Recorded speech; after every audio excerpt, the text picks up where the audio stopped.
Now, Madam President, on another matter, as I've noted before, Senate Democrats entered June with an agenda that was designed to fail. The Democratic leader planned votes on a host of the left's most radical priorities. None of it was ever intended to clear the Senate's appropriately high bar for advancing legislation. Instead, the failure of their partisan agenda was meant to show somehow, that the Senate itself was failing. For months, our colleagues built anticipation for the failure. They even started previewing the latest argument they've made when it happened.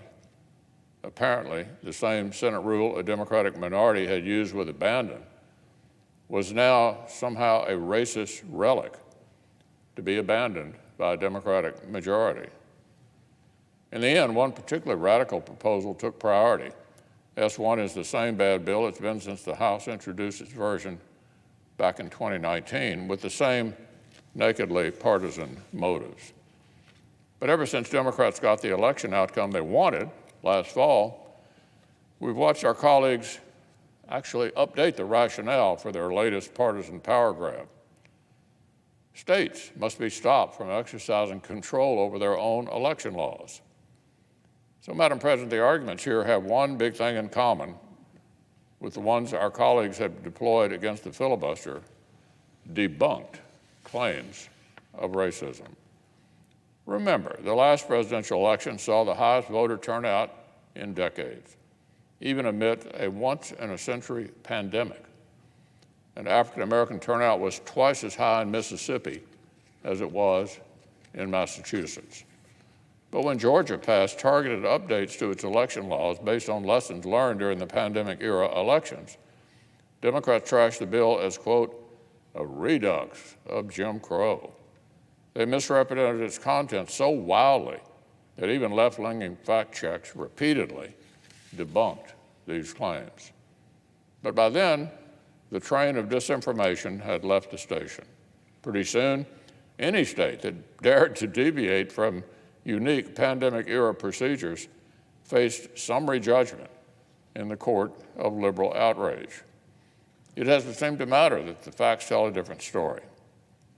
The bill that led Texas Democrats to exercise the rights of a legislative minority last month requires more counties to adhere to new minimum hours for early voting.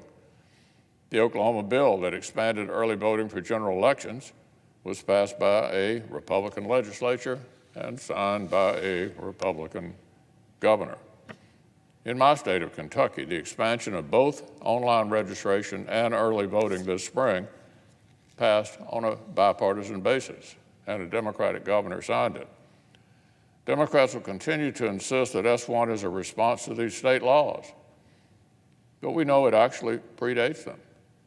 And we're starting to see that our colleagues' latest rationale for S1 can be flexible when needed.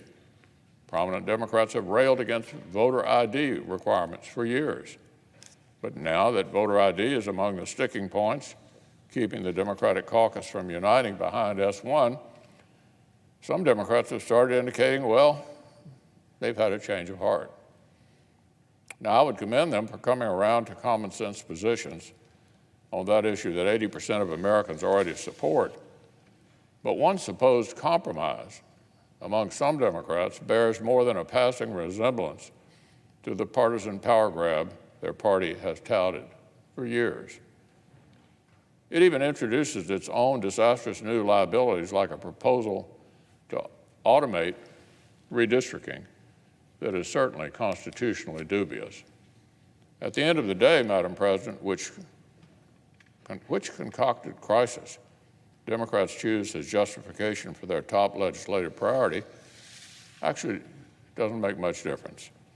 They've made abundantly clear that the real driving force behind S1 is a desire to rig the rules of American elections permanently in Democrats' favor.